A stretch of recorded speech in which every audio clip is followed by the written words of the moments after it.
Hello, wealthy family, and thank you for tuning into my channel and spending some time with me today. So, really quick, I just wanted to pop in, of course, share some love with you, but also provide a little bit of a couple of tidbits, because right now, depending where you are, you may be experiencing a lot of tension, a lot of animosity, a lot of fear, a lot of hatred, or you may just be witnessing it or seeing it on the TV and not actually physically going through it. But regardless of it, it can cause you to have some uncertainty. It can cause you to have fear. It can also cause you to stir up some of those lower level emotions and energies, things that keep you kind of paralyzed, right? So today I just wanted to talk about different ways you can transmute that. How can you switch that around? How can you change that energy around? Because it's easy to be consumed by fear. It's easy to be consumed by anger and hate, regardless of where it's coming from. But we have to understand that you have to move with love in everything that you do. If you continue on a path filled with fear and hatred and stress, it's going to get you more fear and hatred and stress. But when you focus on love and things that you want and positivity, you get more positivity. Now, understand it's not something that's overnight. It's not an overnight process. Everything takes time. Everything has to go through a cycle, has to go through a process in order to reach the change that you're desiring. It's kind of like a train, right? If a train is going north, it's starting off with 5 miles per hour, then 10 miles, and 20 miles, then 80 miles. It's gaining momentum, right? Now, if something were to come onto the track and that train had to stop immediately, they can't just slam on brakes and stop, because the momentum that is picked up, the speed that is picked up, is going to cause it, regardless of how hard they're pulling those brakes, that train is going to keep skidding in that same direction. So you have to gradually ease into it. It's the same way on your life energies, the energies that you project, that you put out there. It builds momentum time after time after time. That's why it's, well, I'm not going to go there yet, but that's why people have to go through a sort of deprogramming process. Because if all you've known your whole life, or the majority of your life, is how to follow a certain set of rules, how not to think for yourself, how you're being told you're not good enough, how you feel like you can never measure up, how there's so much hatred in the world and people can't seem to unify. If that's all you've been taught and you've seen and you're focusing on, you're going to get more of that. So ways on how to switch that around and how to transmute it, and how to say, you know what, enough is enough. Because it does get tiring. You can't stress, the saying stress kills isn't just a saying. It actually can. You can actually worry yourself to death. Stress causes you to lose appetite. It causes ulcers. It causes dis-ease in your body through and through. So you want to switch that around. You want to stop that momentum, right? That momentum going straight forward, and pull it back the other way. And it all starts with a thought process, right?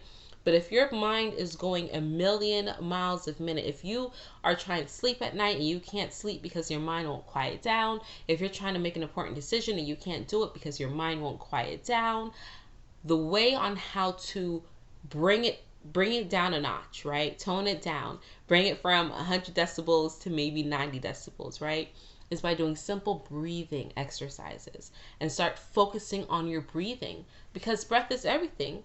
When you first come into this world, right, what does the doctor want to make sure the baby does? Takes that first gasp of air and starts crying, because it's allowing air to fill the lungs, right? So you want to start breathing and just focus on your breath, right? You breathe in, hold it for 4, and then release for 4. And I know it may sound crazy. You're like, what? I'm trying to figure out how to pay my bills and make sure that my mortgage is on time. But I promise you, if you just take 5 minutes and practice focusing on breathing. Forget that you have to go grocery shopping. Forget that you have to take the garbage out. Forget that you have to pick up your in-laws. Forget that you have to worry about the children's school. Forget that for just 5 minutes and just focus on breathing. That can transmute that stress and that fear and that anxiety that you feel building up inside of you. And just imagine with every breath that you exhale that you're breathing out all that stress from inside of you. You're expelling all of that negativity, all of that worry, all of that hurt, all of that fear. You're gathering it up, right? As you hold that fresh air, that fresh positivity, you breathe in, you hold it for 4, you gather up all that anxiety and you breathe it out for 4, right? If you have to make a release sound as you breathe out, then do that. It helps. It really does, right? The second way on how to kind of transmute those energies and those feelings when you feel that anger building up inside of you, or you feel like the walls are closing in, just take a moment. Put your hands together like this. Geisha hands, Namaste hands, prayer hands, whatever it is. Just center it here in front of your chest and just remind yourself that you're doing the best that you can. You sit with yourself like that for 3 minutes, I promise you, peace is going to come to you. Anxiety and peace cannot reside in the same area, just like how you can't smile and frown at the same time, right? So when you start doing things like that, you're becoming a magician. You're now manipulating things. You're now taking that time to quiet down and bring it down and become centered. Because if you're all over the place, there's no way that you can come to agreement within your mind if you have chaos. If you're scatterbrained, if you're everywhere, if you're every which way, there's no way. So you have to bring yourself back to center. Bring yourself back. And it doesn't matter if you're in a crowd of people.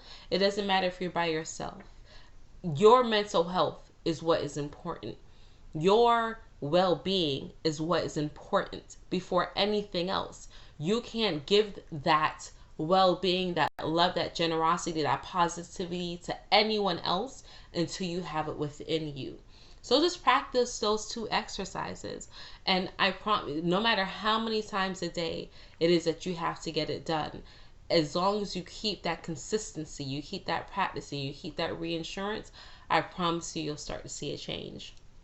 So hopefully those little tidbits helped you out. I just wanted to keep it real brief, real short, so you have an idea on how to kind of switch things around, because the energies right now are thick, it's heavy, and we need a little bit of reminders sometimes. I'm not someone who's coming to you from inexperience. These are things that I've had to practice myself and keep in mind for myself to keep myself centered, because I, just like everyone else, have worries and troubles and concerns. Okay?